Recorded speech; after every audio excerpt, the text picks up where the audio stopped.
Lectures en liberté, Denis Flageol.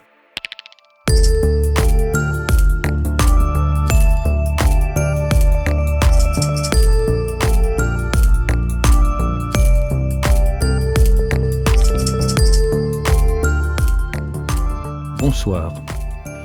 Nous voici donc à nouveau ensemble, en ce début de semaine, pour des lectures en liberté. Et je vous propose cette semaine de débuter la lecture de ce sulfureux roman de Louis-Ferdinand Céline, Voyage au bout de la nuit. Ça a débuté comme ça. Moi, j'avais jamais rien dit, rien. C'est Arthur Ganat qui m'a fait parler. Arthur, un étudiant, un carabin, lui aussi un camarade. On se rencontre donc, place Clichy. C'était après le déjeuner, il veut me parler, je l'écoute. Alors restons pas dehors, qu'il me dit, rentrons. Je rentre avec lui. Voilà. Cette terrasse qu'il commence, c'est bon pour les œufs à la coque, viens par ici. Alors, on remarque encore qu'il n'y avait personne dans les rues à cause de la chaleur. Pas de voiture, rien. Quand il fait très froid non plus, il n'y a personne dans les rues. C'est lui-même que je m'en souviens qui m'avait dit à ce propos « Les gens de Paris ont l'air toujours d'être occupés, mais en fait, ils se promènent du matin au soir. La preuve, c'est que lorsqu'il ne fait pas bon à se promener, trop froid ou trop chaud, on ne les voit plus. Ils sont tous dedans à prendre des cafés crème et des bocs. C'est ainsi. Siècle de vitesse, qu'ils disent. Où ça ? Grand changement qu'ils racontent. Comment ça, rien n'est changé en vérité ? Ils continuent à s'admirer et c'est tout. Et ça n'est pas nouveau non plus, des mots, et encore pas beaucoup, même parmi les mots qui sont changés, 2 ou 3 par-ci, par-là, des petits. Bien fier alors d'avoir fait sonner ces vérités utiles, on est resté là assis, ravis, à regarder les dames du café. Après, la conversation est revenue sur le président Poincaré qui s'en allait inaugurer justement ce matin-là une exposition de petits chiens. Et puis, de fil en aiguille, sur le temps où c'était écrit « Tiens, voilà un maître journal, Le Temps », qu'il me taquine, Arthur Ganat, à ce propos. « Il n'y en a pas deux comme lui pour défendre la race française. » Bah, elle en a bien besoin, la race française, vu qu'elle n'existe pas, que j'ai répondu, moi, pour montrer que j'étais documenté et du tac au tac. « Bah si donc, qu'il y en a une, et une belle de race, qu'il insistait, lui. Et même que c'est la plus belle race du monde, et bien cocu qui s'en dédie, et puis le voilà parti à m'engueuler. J'ai tenu ferme, bien sûr. C'est pas vrai. La race, ce que t'appelles comme ça, c'est seulement ce grand ramassis de miteux dans mon genre, chassieux, puceux, transis, qui ont échoué ici poursuivis par la faim, la peste, les tumeurs et le froid, venus vaincus des 4 coins du monde. Ils ne pouvaient pas aller plus loin à cause de la mer. C'est ça la France. Et puis c'est ça, les Français. Bardamu, qu'il me fait alors gravement et un peu triste. Nos pères nous valaient bien, n'en dis pas de mal. T'as raison, Arthur, t'as raison, pour ça t'as raison. Haineux et docile, violés, volés, étripés et couillons, toujours ils nous valaient bien, tu peux le dire. Nous ne changeons pas, ni de chaussettes, ni de maître, ni d'opinion, ou bien si tard que ça n'en vaut plus la peine. On est nés fidèles, on en crève nous autres, soldats gratuits, héros pour tout le monde et singes parlants, mots qui souffrent, on est nous les mignons du roi misère, c'est lui qui nous possède. Quand on n'est pas sage, il sert. On a ses doigts autour du cou, toujours. Ça gêne pour parler. Faut faire bien attention si on tient à pouvoir manger. Pour des riens, il vous étrangle, c'est pas une vie. Et il y a l'amour, Bardamu. Arthur, l'amour, c'est l'infini mis à la portée des caniches. Et j'ai ma dignité, moi, que je lui réponds. Parlons-en de toi, t'es un anarchiste et puis voilà tout. Un petit malin, dans tous les cas. Vous voyez ça d'ici. Et tout ce qu'il y avait d'avancé dans les opinions. Tu l'as dit, Bouffi, que je suis anarchiste. Et la preuve, la meilleure, c'est que j'ai composé une manière de prière vengeresse et sociale dont tu vas me dire tout de suite des nouvelles. Les ailes en or, c'est le titre. » Et je lui récite alors. Un Dieu qui compte les minutes et les sous, un Dieu désespéré, sensuel et grognon comme un cochon avec des ailes en or qui retombent partout, le ventre en l'air, prêt aux caresses, c'est lui, c'est notre maître, embrassons-nous. Ton petit morceau ne tient pas devant la vie, j'en suis, moi, pour l'ordre établi, et je n'aime pas la politique. Et d'ailleurs, le jour où la patrie me demandera de verser mon sang pour elle, elle me trouvera, moi bien sûr, et pas feignant, prêt à le donner. Voilà ce qu'il m'a répondu. Justement, la guerre approchait. Elle approchait de nous deux sans qu'on en soit rendu compte, et je n'avais plus la tête très solide. Cette brève mais vivace discussion m'avait fatigué, et puis j'étais ému aussi parce que le garçon m'avait un peu traité de sordide à cause du pourboire. Enfin, nous nous réconciliâmes avec Arthur pour finir, tout à fait. On était du même avis sur presque tout. « C'est vrai, t'as raison en somme, que j'ai convenu, conciliant. Mais enfin, on est tous assis sur une grande galère. On rame tous à tour de bras, tu peux pas venir me dire le contraire. Assis sur des clous même, à tirer tous, nous autres. Et qu'est-ce qu'on en a ? Rien. Des coups de trique seulement, des misères, des bobards, et puis des vacheries encore. On travaille, qu'ils disent. C'est ça encore qui est le plus infect que tout le reste, leur travail. On est en bas dans les cales à souffler de la gueule, puant, suintant des roubignoles, et puis voilà. En haut sur le pont, au frais, il y a les maîtres, et qui s'en font pas, avec des belles femmes roses et gonflées de parfum sur les genoux. On nous fait monter sur le pont, alors ils mettent leur chapeau haute forme, et puis ils nous mettent un bon coup de la gueule comme ça. Bande de charognes, c'est la guerre qu'ils font. On va les aborder, les saligots qui sont sur la patrie numéro 2, et on va leur faire sauter la caisse. Allez, allez, il y a de tout ce qu'il faut à bord, tous en chœur. Gueulez voir d'abord un bon coup et que ça tremble. Vive la patrie numéro 2 ! Qu'on vous entende de loin. Celui qui gueulera le plus fort, il aura la médaille et la dragée du bon Jésus. Nom de Dieu ! Et puis ceux qui ne voudront pas crever sur mer, ils pourront toujours aller crever sur terre, où c'est bien fait plus vite encore qu'ici. C'est tout à fait comme ça que m'approuve Arthur, décidément devenu facile à convaincre. Mais voilà-t-il pas que juste devant le café où nous étions attablés, un régiment se met à passer, et avec le colonel par devant sur son cheval, et même qu'il avait l'air bien gentil et richement gaillard, le colonel. Moi, je ne fis qu'un bond d'enthousiasme. « Je vais voir si c'est ainsi » que je crie à Arthur, et me voici parti m'engager, et au pas de course encore. « T'es rien d'un con, Ferdinand, qu'il me crie, lui, Arthur, en retour, vexé sans aucun doute par l'effet de mon héroïsme sur tout le monde qui nous regardait. » Ça m'a un peu froissé qu'ils prennent la chose ainsi, mais ça m'a pas arrêté, j'étais au pas. « J'y suis, j'y reste » que je me dis. On verra bien, et navet, que j'ai même encore eu le temps de lui crier, avant qu'on tourne la rue avec le régiment derrière le colonel et sa musique. Ça s'est fait exactement ainsi. Alors on a marché longtemps. Il n'y en avait plus qu'il y en avait encore des rues, et puis dedans des civils et leurs femmes qui nous poussaient des encouragements, et qui lançaient des fleurs, des terrasses devant les gares, pleines d'églises. Il y en avait des patriotes. Et puis il s'est mis à en avoir moins des patriotes. La pluie est tombée. Et puis encore de moins en moins. Et puis plus du tout d'encouragement, plus un seul sur la route. Nous n'étions donc plus rien qu'entre nous, les uns derrière les autres. La musique s'est arrêtée. En résumé, que je me suis dit alors, quand j'ai vu comment ça tournait, c'est plus drôle. C'est tout à recommencer. J'allais m'en aller, mais trop tard. Ils avaient refermé la porte en douce derrière nous, les civils. On était faits comme des rats. Une fois qu'on y est, on y est bien. Ils nous firent monter à cheval et puis, au bout de 2 mois qu'on était là-dessus, remis à pied. Peut-être à cause que ça coûtait trop cher. Enfin, un matin, le colonel cherchait sa monture, son ordonnance était partie avec, on ne savait où, dans un petit endroit sans doute, où les balles passaient moins facilement qu'au milieu de la route. car c'est là précisément qu'on avait fini par se mettre, le colonel et moi, au beau milieu de la route, moi tenant son registre où il inscrivait des ordres. Tout au loin, sur la chaussée, aussi loin qu'on pouvait voir, il y avait 2 points noirs au milieu, comme nous.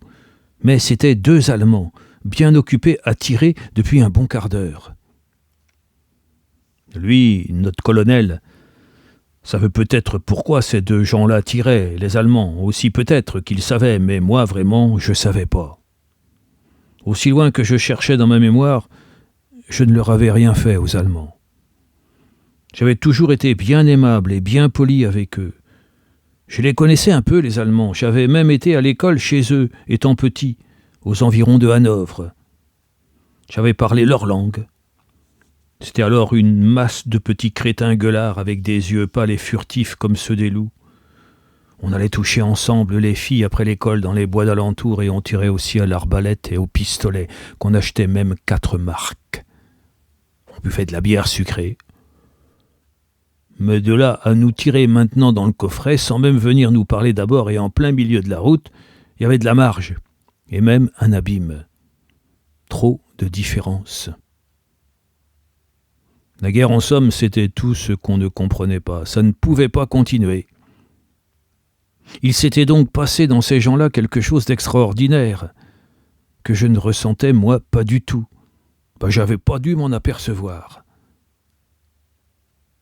Mes sentiments, toujours, n'avaient pas changé à leur égard. J'avais comme envie, malgré tout, d'essayer de comprendre leur brutalité.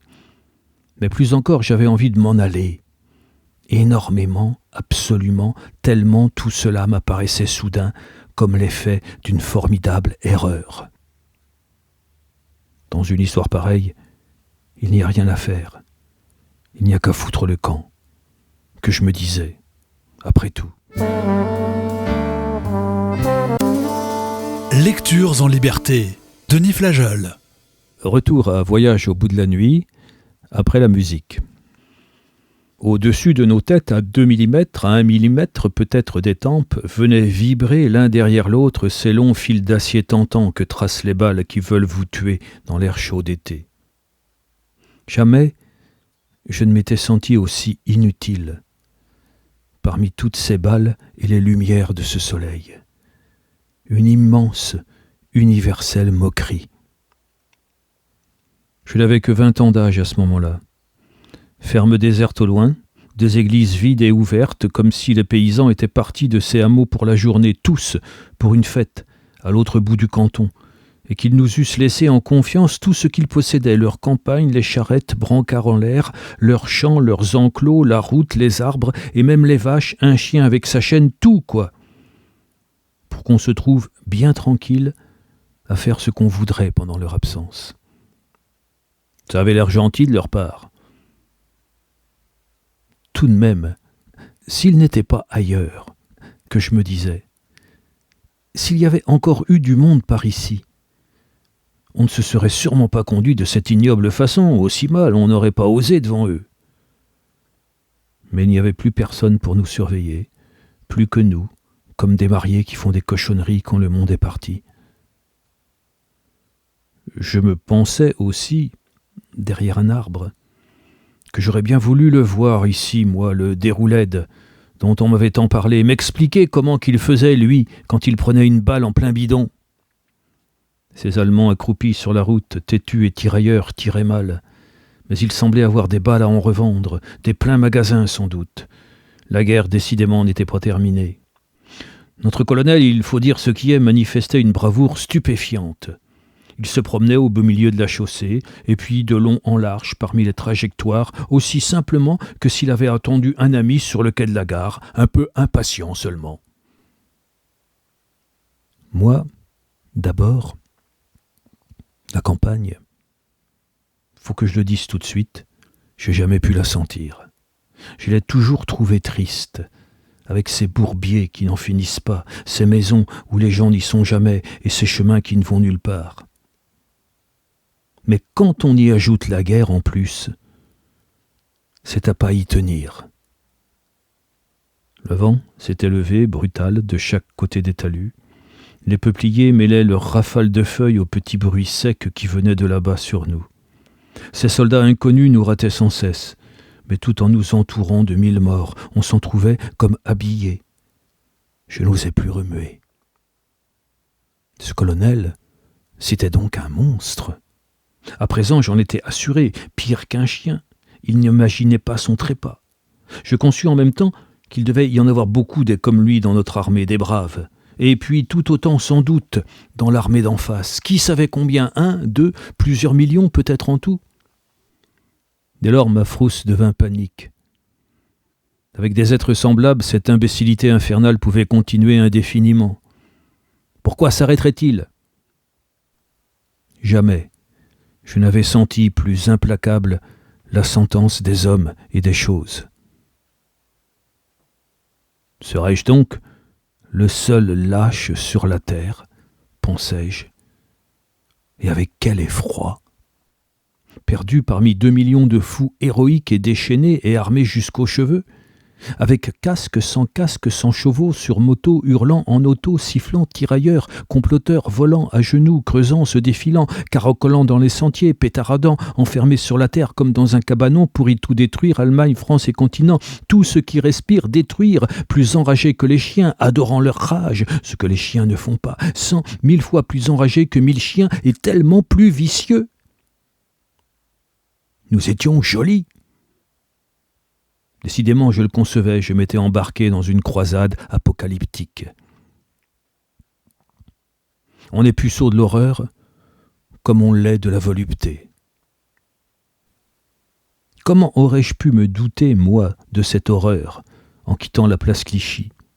Qui aurait pu prévoir, avant d'entrer vraiment dans la guerre, tout ce que contenait la sale âme héroïque et fainéante des hommes? À présent, j'étais pris dans cette fuite en masse vers le meurtre en commun, vers le feu. Ça venait des profondeurs, et c'était arrivé. Le colonel ne bronchait toujours pas. Je le regardais recevoir sur le talus de petites lettres du général qu'il déchirait ensuite menu, les ayant lues sans hâte entre les balles. Dans aucune d'elles, il n'y avait donc l'ordre d'arrêter net cette abomination. On ne lui disait donc pas d'en haut qu'il y avait méprise. Abominable erreur, Maldonne, qu'on s'était trompé, que c'était des manœuvres pour rire qu'on avait voulu faire et pas des assassinats, mais non. Continuez, colonel, vous êtes dans la bonne voie. Voilà sans doute ce que lui écrivait le général des entrailles de la division, notre chef à tous, dont il recevait une enveloppe chaque 5 minutes par un agent de liaison que la peur rendait chaque fois un peu plus vert et foireux. J'en aurais fait mon frère peureux de ce garçon-là. Mais on n'avait pas le temps de fraterniser non plus.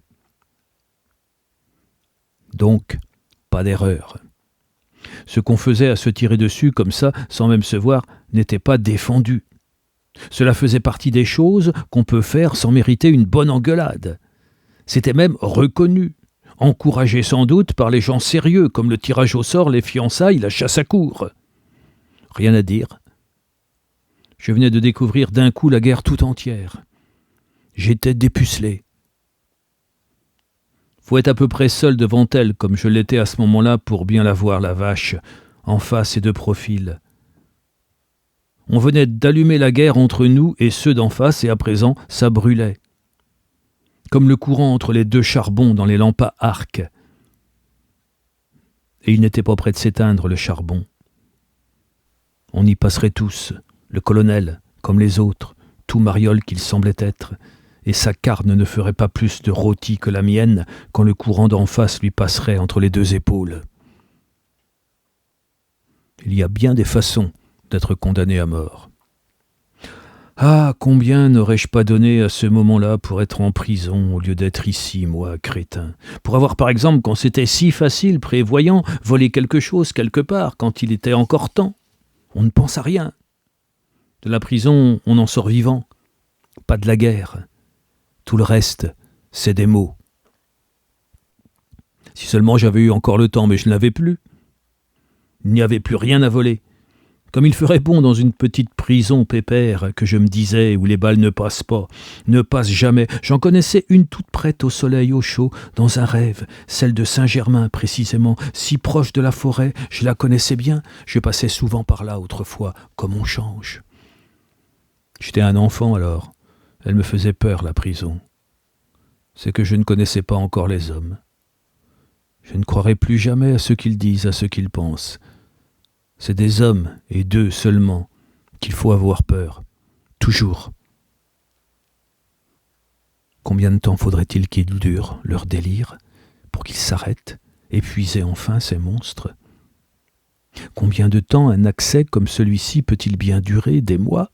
Des années ? Combien ? Peut-être jusqu'à la mort de tout le monde, de tous les fous, jusqu'au dernier. Et puisque les événements prenaient ce tour désespéré, je me décidai à risquer le tout pour le tout, à tenter ma dernière démarche, la suprême, essayer, moi tout seul, d'arrêter la guerre. Au moins dans ce coin-là où j'étais. Le colonel déambulait à 2 pas, j'allais lui parler. Jamais je ne l'avais fait. C'était le moment d'oser. Là où nous en étions, il n'y avait plus rien à perdre. « Qu'est-ce que vous voulez ?» me demanderait-il. J'imaginais, très surpris bien sûr par mon audacieuse interruption. Je lui expliquerais alors les choses telles que je les concevais. On verrait ce qu'il en penserait, lui. Le tout, c'est qu'on s'explique dans la vie à 2, on y arrive mieux que tout seul. J'allais faire cette démarche décisive quand à l'instant même arriva vers nous, au pas de gymnastique fourbu dégingandé, un cavalier à pied, comme on disait alors, avec son casque renversé à la main comme Bélisaire. Et puis tremblant et bien souillé de boue, le visage plus verdâtre encore que celui de l'autre agent de liaison.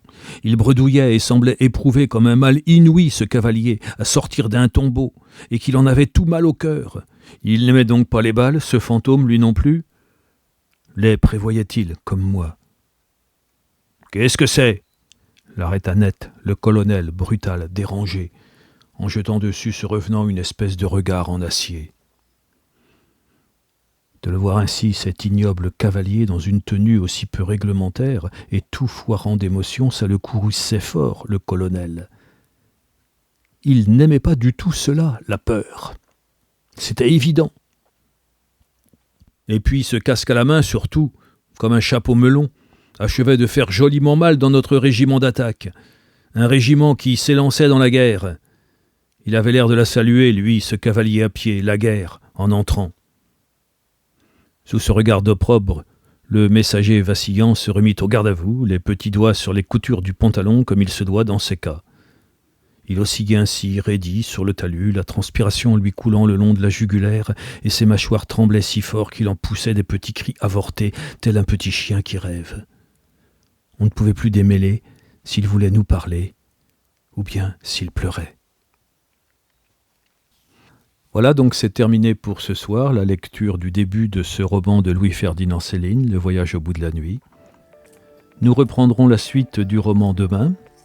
Cette émission a été réalisée par Frédéric Guyon et vous pouvez en retrouver le podcast sur le site de Bretagne 5, bretagne5.fr. Bonsoir.